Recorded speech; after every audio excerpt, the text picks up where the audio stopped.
IGCSE ဘက်ကိုအခုမှကူးပြောင်းမှာမို့လို့ပေါ့နော်ဒါမှမဟုတ်လဲ IGCSE ဘက်ကိုပြောင်းဖို့အတွက်စဉ်းစားထားတယ် plan လဲလုပ်ထားတယ်ဆိုတော့အဲ့ဒီသူတွေကြားထဲမှာမေးတဲ့မေးခွန်းတစ်ခုကအသက်ဘယ်လောက်မှတက်တင်လဲပေါ့ကိုကဒီတက်ရွယ်ဖြစ်နေလို့တက်ရအောင်မလားဒါမှမဟုတ်ကိုကဒီတက်ရွယ်တစ်ခုရောက်သွားလို့တက်ရင်ရောနောက်ကြပြီလားပေါ့ duration တွေပါတယ်ဘယ်လိုမျိုးတွေပြန်ညှိရမလဲဒါမျိုးတွေမေးကြတယ်ပေါ့နော်တက်ဖို့လုံးလုံးကြီးဆုံးဖြတ်ထားတဲ့သူတွေအနေနဲ့ကတော့ဒီမေးခွန်းကိုမမေးဘူးဒါမဲ့ဒီမေးခွန်းကိုမေးတဲ့သူတွေအတွက်ဒီဗီဒီယိုကတီးတန်းဖြစ်တယ်အဲ့ဒါလေးကိုလေတေချာလေး break down လုပ်ပေးခြင်းနဲ့ကိုကအသက်အရွယ်ကြောင့်မို့လို့ဇဝေဇဝါဖြစ်နေပါတော့မသေးချာမေးရတွေးဝေနေတဲ့သူတွေအတွက်ရှင်းရှင်းလင်းလင်းလေး break down လုပ်ပေးမယ်ဘယ်လိုမျိုးတွေစဉ်းစားရမလဲဘယ်ချက်တွေကိုထည့်ပြီးစဉ်းစားရမလဲဆိုတော့ဒီဗီဒီယိုမှာရိုးရှင်းရှင်းနဲ့ပြပြသွားမယ်အရင်ဆုံးပြောချင်တာက IGCSE က age limitation မရှိဘူးဆိုလိုတာက IGCSE ကိုဖြေဖို့အတွက်ကိုက age ဘယ်လောက်ရှိနေရမယ်ဆိုပြီးတော့ official သတ်မှတ်ထားမျိုးမရှိဘူးဥပမာကိုက16ဆိုလည်းဖြေလို့ရတယ်15ဆိုလည်းဖြေလို့ရတယ်19ဆိုလည်းဖြေလို့ရတယ်20ကျော်ရင်လည်းဖြေလို့ရတယ် age limitation မရှိတဲ့အတွက်ကြောင့်မို့လို့ကိုယ့်အတွက်ပို့ပြီးတော့ freedom ရှိစေရပါတော့လွတ်လွတ်လပ်လပ်နဲ့ကိုလိုချင်တဲ့အချိန်ကြမှာကိုအစင်းသင်းဖြစ်တဲ့အချိန်ကြမှာဝင်ပြီးတော့ဖြေလို့ရတယ်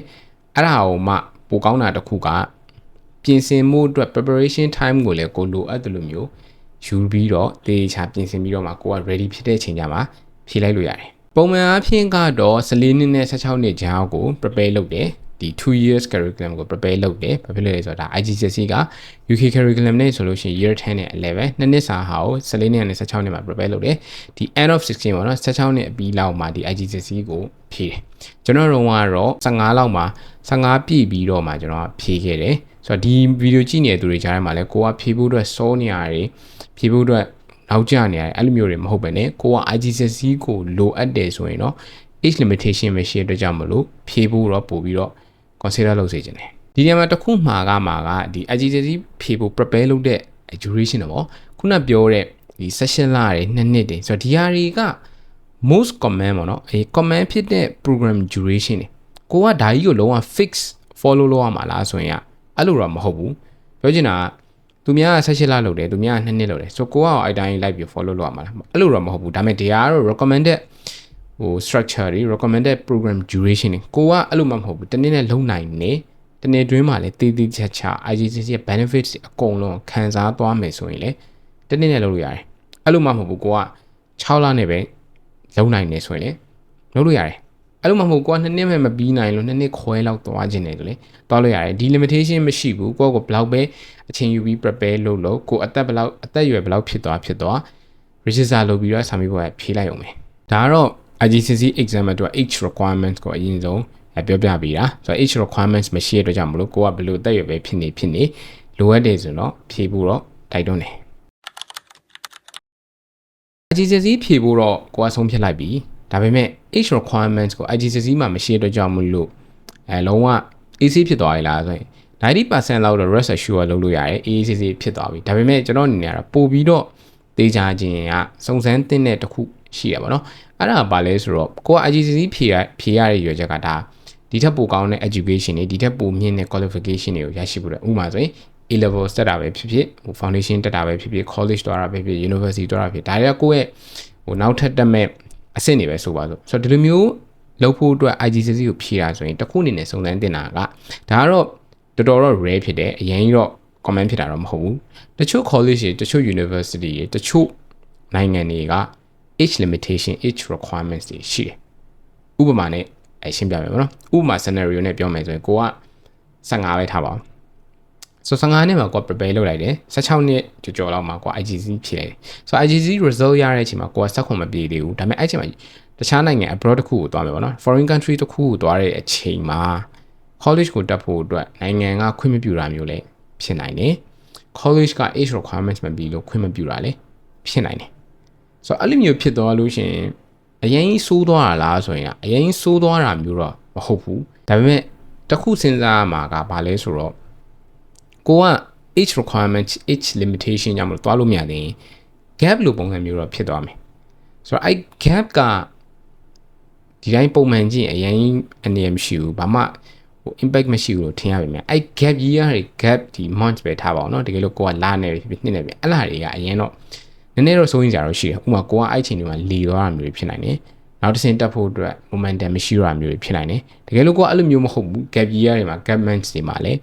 ဟိုတခုခု productive ဖြစ်အောင်လုပ်နေနိုင်တယ်ဆိုတော့ဒါကိုတော့အရင်ကြီးတော့စိုးရင်ကြတော့မရှိဘူးဆိုတော့က IGCSE မှာ age requirements မရှိဘူးဆိုရင်လုံးဝ AC နေလိုက်လို့ရပြီလားဆို 90% လောက်တော့ AC နေလိုက်ပြီလုံးဝကိုကတေးချာရေးရတဲ့ဟို A to Z details လိုက်ကြည့်နေတယ်ဆိုတော့သွားမယ့်နိုင်ငံကိုရွေးထားတင်တယ် university လည်းရွေးထားတင်တယ်ဒါတွေအကုန်လုံး IGCSE မတက်ခင်တည်းကရှိတဲ့အရာတွေ IGCSE ပြီးမှရွေးရမယ့်အရာတွေလုံးဝမဟုတ်ဘူးဒါလည်းကျွန်တော်ခဏ IGCSE video မှာခဏကိုပြောဘူးလေ IGCSE ရွေးရတာကိုယ့်ရဲ့ final ဒီ career pathway တွေ goal တွေ mission ဒီကိုယ့်ရဲ့ပန်းနိုင်ဒါတွေအကုန်လုံးနဲ့ align ဖြစ်မှရွေးတယ်လား align ဖြစ်ဖို့ဆိုကိုယ်ကတက်မဲ့ university တွေလုပ်ချင်တဲ့အလုပ်တွေတွားမဲ့ career တွေတွားမဲ့နိုင်ငံတွေအကုန်လုံးကိုရွေးထားရမယ်ဆိုတော့ရွေးထားတဲ့အချိန်မှာရွေးထားပြီးပြီဆိုကိုယ်က practical pathway နဲ့တွားတယ်ဆို practical step တွေနဲ့တွားတယ်ဆိုရင်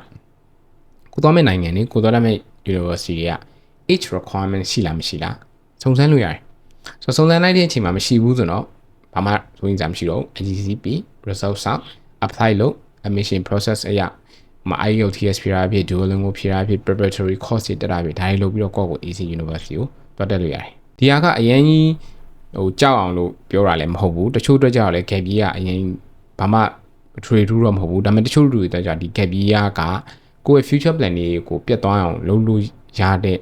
အကြောင်းအရာတစ်ခုလို့ပေါ့နော်ဘာလို့ဆိုတော့ gap year အတွင်းမှာကိုယ်ကစာမလုပ်တော့ဘဲနဲ့တခြားဘက်တစ်ခုရောက်သွားလို့ဒီ further career ဒါ further education ကိုထပ်ပြီးမလိုက်တော့တာမျိုးတွေဖြစ်တတ်တယ်ပြီးလို့ရှိရင်တချို့ကကြောက်လဲဒီ gap year အကြောင်းမို့လို့မလုပ်ချင်တော့တဲ့စိတ်တွေတခြားတစ်ခုပစူးလုပ်လိုက်တာတွေကိုယ့်ရဲ့ဟိုအမျိုးမျိုးကြောင့်မို့ပေါ့နော်ဟိုလမ်းမရောက်သွားတယ်လမ်းချော်သွားတယ်ဖြစ်တတ်တယ်ဒါပေမဲ့တချို့အတွက်ကြောက်လဲဟိုအချိန်ကောင်းသုံးချနိုင်တယ် gap year ရှိသွားတယ် age limitation ရှိလို့ဆိုရင်မတက်အောင်ဆိုရင် gap year မှာဥပမာကိုတက်မဲ့နိုင်ငံရဲ့ local language တွေလေ့လာတာပဲဖြစ်ဟိုကိုတက်မဲ့ major နဲ့ပတ်သက်ပြီးစာရေးကြိုပြီးတော့ဟိုဖတ်ထားတာဖြစ်ဒါမျိုးတွေလုပ်ကြရတဲ့လူတွေရှိတယ်ဆိုတော့ဒီဟာက age requirement ဆို IGCSE မှာမရှိတော့စုံစမ်းကြရတော့မလိုတော့ဘူးဒီနိုင်ငံလိုက် university လိုက်ရှိမရှိရတော့ကိုကလုံးဝသိချခြင်းနဲ့ဆိုရင်တော့စုံစမ်းလို့ရတယ်စုံစမ်းသင့်လားဆိုတော့ဥပမာကျွန်တော်အနေနဲ့ဆိုရင်တော့စုံစမ်းမယ်တကယ်လို့ငငယ်ရွယ်နဲ့သွားမှာဆိုရင်ဥပမာခုနပြောလို့ပေါ့နော်ကိုက14-15လောက်နဲ့ IGCSE ပြီးလို့နိုင်ငံခြားတန်း join မယ်ဆိုတော့အဲ့လိုမျိုးဆိုရင်တော့စုံစမ်းသင့်တယ်ပေါ့နော်ကိုကမဟုတ်ဘူး17-18လောက်မှပြီးရဆိုတော့ဟို probably နိုင်ငံတော်များများ university တော်များ age requirement ဆိုမရှိတော့ဘူးဒါပေမဲ့ကိုကလုံးဝသိချခြင်းနေဆိုရင်တော့စုံစမ်းသင့်တယ်ဒါတွေကတချို့နိုင်ငံတွေမှာပေါ့နော် international မှာတချို့နိုင်ငံတွေကဒီ education ဆိုင်ရာ law ရဒါမျိုး age requirements တွေ age limitation လောက်တာမျိုးတွေရှိတတ်တယ်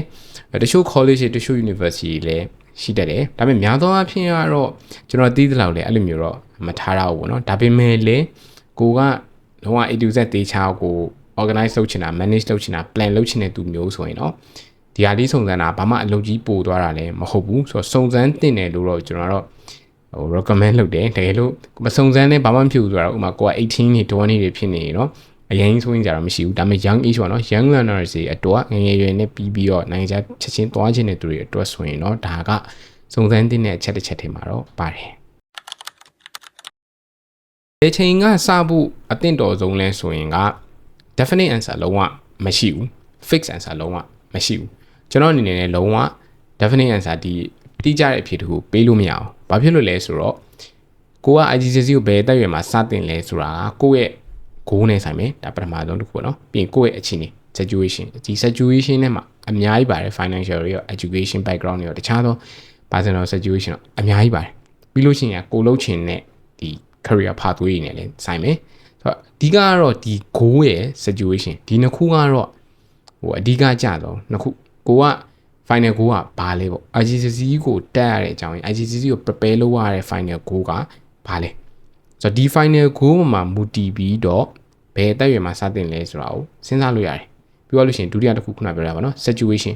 ကိုယ့်ရဲ့ education background တွေ financial background တွေ personal background personal reason ဒါတွေပေါ်မှာမူတည်ပြီးတော့လေဘယ်ခြေနေမှာဘယ်တက်ရွယ်မှာစတင်လဲဆိုတာဆုံးဖြတ်လို့ရတယ်ဒါကို example နဲ့ပြောရမယ်ဆိုရင်ဥပမာကိုကပထမဆုံးတစ်ခုပေါ့နော်ကိုယ့်ရဲ့ final goal က E level တက်မယ်ပြီး university သွားမယ် university မှာ year 1 directly join နေတယ်ဒါဆိုရင်ကိုကအခုမှ16ဖြစ်နေတယ်ဆိုရင် IGCSE ကိုကိုက16လနဲ့လောက်မှာ2နှစ်လောက်မှာပြန်ရွေးရအောင်ဆိုတော့ဒီ plan တွေကတော့တေချာ detail discuss လုပ်ပြီးတော့ဆုံးဖြတ်ချက်ချရတော့ဖြစ်တယ်အခုပြောသွားမှာတော့ဒါအလွယ်ရှင်းပြဖို့အတွက် generally consultation ပုံစံမျိုးပြောသွားမှာပေါ့နော်အဲ့တော့ကိုက16မှာစတက်တယ်16လ program တက်တယ်တကယ်လို့ဟို PPA အချိန်မှာ18ပြည့်သွားတယ် result တွေပါနဲ့18မှာရတယ်ဆိုရင် A level 10တက်မယ်နှစ်နှစ် ထားပါတော့ဒါမှမဟုတ်လေကိုကတနေ့ခွန်းလေးလုပ်နိုင်အောင်လေ19နှစ်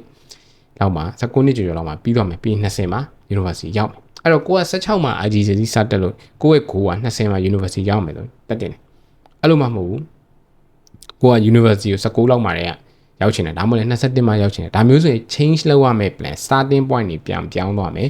IGCSE ကို study လုပ်မယ် duration တွေပြောင်းမယ် A level study လုပ်မယ် duration တွေပြောင်းမယ် prepare လုပ်ရမယ်ပုံစံတွေအမျိုးမျိုးပြောင်းသွားနိုင်တယ်ဘာလို့လဲဆိုတော့ကိုယ့်ရဲ့ final ကိုပြောင်းနေလေ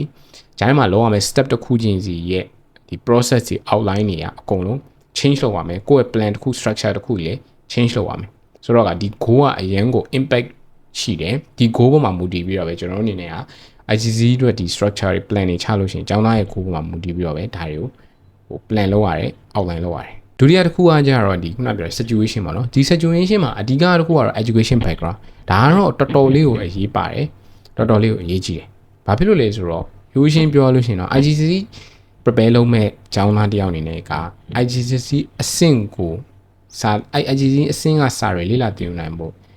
basic တွေ foundation တွေမရှိဘူးဆိုရင်ဘလောက်ပဲကောင်းတဲ့ဆရာမျိုးနဲ့တွေ့ဘလောက်ပဲကောင်းတဲ့ system နဲ့မှာပဲစာလုပ်မတိုးတက်ဘူးမဖြစ်နိုင်ဘူး prepare လုပ်တာလေရှေ့ရောက်မှာမဟုတ်ဘာဖြစ်လို့လဲဆိုတော့ဥပမာနဲ့ပြောရင် year 10စာကိုက year 6လောက်နဲ့လေ့လာနေတဲ့ပုံစံမျိုးဖြစ်သွားမှာဂျိုင်းမှာ gap ကအရင်ကြီးနေဆိုတော့ဒီ gap ကမြင့်လေကိုက IGCSE စာကိုလေ့လာချင်ဒီ gap ကြီးကလွတ်ခဲ့တော့ IGCSE စာကိုလည်းနားမလည်ဘူး gap ကိုပြန်ဖြည့်ဖို့တော့အချိန်တီးတက်မပေးခဲ့ပဲနဲ့ကိုကကြော်လိုက်တာဖြစ်တယ်လို့ကြောင့်မလို့အချိန်အမှန်တော့ gap ကိုပေးရမယ့်အချိန်ကိုနှမျောပြီးတော့တန်းခုံလိုက်ဒါမှမဟုတ်ပို့ဆိုးရတာ IGCSE လည်းပြီးတော့ IGCSE လည်းဘာမှမသိလိုက်ဘူး gap ကြီးကိုလည်းပြန်ပြီးတော့ဖြည့်နေရတယ်ဆိုတော့ကဒီ education background ကအရန်ကိုအရေးပါတဲ့အချက်တစ်ချက်ဖြစ်တယ်ဒီ education background ကိုမူတည်ပြီးတော့လေဘယ်တက်ရမှာစတင်လဲဆိုတော့ပြန်ဆုံးဖြတ်တင်တယ်ဒါကို example scenario နဲ့ပြောရှင်ကိုကအခုစက်ခွန်ရောက်နေပြီပဲထားပါသူများတွေတက်နေပြီဆိုတော့ဒါပေမဲ့ကိုကတက်လိုက်လို့ရပြီလားဆိုရင်တကယ်လို့ education background မကောင်းဘူးဆိုရင် foundation နဲ့ basic တွေပြန်ဖြည့်ရမယ်ဒါပြီးတော့မှကိုရောက်တဲ့အချိန်ပေါ့နော်ကိုက16လောက်မှပြီးသွားတယ်19လောက်မှပြီးသွားတယ်ဆိုရင်က19မှပြီးခဲ့တယ်ဆိုကိုက16လောက် program တွေက20ကျော်ဆိုရင်ပြီးပြီအဲ့လိုမဟုတ်ဘဲနဲ့စက်ခွန်မှာ basic တွေ foundation တွေမဖြည့်လိုက်ဘူး gap year ကိုဒီ reinforce မလုပ်လိုက်ဘူးဆိုရင်စက်ခွန်နည်းမှာ16လောက် program တက်လေ19မှာမပြီးနိုင်ကြာတာတွေဖြစ်နိုင်တယ် extend လုပ်တာတွေဖြစ်နိုင်တယ်စာတွေလုံးဝနားမလည်တာဖြစ်နိုင်တယ်အကြီးမားဆုံး drawback ကပါလဲဆိုတော့ IGCSE ကိုယူရတာကအဓိက basic တွေ foundation တွေပိုင်သွားခြင်းလို့ university မှာသင်မဲ့စာတွေကိုကြိုသိခြင်းနဲ့စာတွေလည်းကြည့်ခြင်းနဲ့အဲ့ဒါတွေတခုမှဖြစ်ပဲနဲ့အောင်ယုံကတိလေးအောင်သားမျိုးတွေဖြစ်နိုင်တယ်ဒါပေမဲ့ကိုကအဲ့လောက် satisfy ဖြစ်တယ်ဆိုတော့အဲ့တမျိုးပေါ့ဒါပေမဲ့အဲ့လိုမျိုးလဲဖြစ်စီခြင်းကို IGCSE ကိုပြီးအောင်ဖြေတာမျိုးမဟုတ်ပဲနဲ့တကယ် real world နဲ့ connect လုပ်နိုင်မဲ့စာတွေကို absorb လုပ်သွားပါတကယ် university မှာသင်ယူရမယ့် major နဲ့ဆိုင်တဲ့စာတွေကို basic တွေ foundation တွေအကုန်လုံးသင်သွားပါလေ့လာသွားပါဒါတွေကိုအသုံးချတတ်အောင်လို့တေချာ study လုပ်သွားပါဒါဆိုရင်ကိုက university ရောက်တဲ့ခါကြလို့ရှိရင်သူများထက်တပန်းတာတယ်တခြားသူတွေကဒီ IGCSE မဟုတ်ပဲတခြားဖတ်သူတွေ qualification လာတဲ့သူတွေကဒီ basic တွေ foundation လွတ်နေတဲ့အချိန်မှာကိုက AC ဖြစ်နေတော့မကူညီလို့လည်းရတယ်ပြန်ပြီး lecture တွေပြန်ပြီးလို့ရတယ်ကိုတက်စာတွေလေ့လာသင်ရတာလည်းလွယ်ကူသွားမယ် conclusion အနေနဲ့ပြောချင်တာကဒီ IGCSE စဖို့အတွက်ကိုတော့မှန်ကန်တဲ့အသက်အရွယ်ကကိုယ့်ရဲ့ဒီ goal နဲ့ situation နဲ့ပဲဆိုင်နေသူများက15စလို့ကွာ15စရမလို့သူများ16စလို့ကွာ16နဲ့စရမလို့ဆိုတော့ကကိုနဲ့ပဲအများဆုံးဆိုင်ရကြမလို့ကိုယ့်ရဲ့ situation နဲ့ကိုကြည့်ပါဒါတွေကိုနားလည်ပြီးတော့တေချာ personalize tailor လုပ်ပေးနိုင်တဲ့ consultation ဒါမှမဟုတ် tailor လုပ်ပေးနိုင်တဲ့ plan မျိုးနဲ့ပဲကိုကသွားပါလို့ပြောချင်တယ် That's it for today's video မေးချင်တာရှိရင် comment မှာရေးခဲ့ပါနောက် video မှာပြန်တွေ့ပါမယ်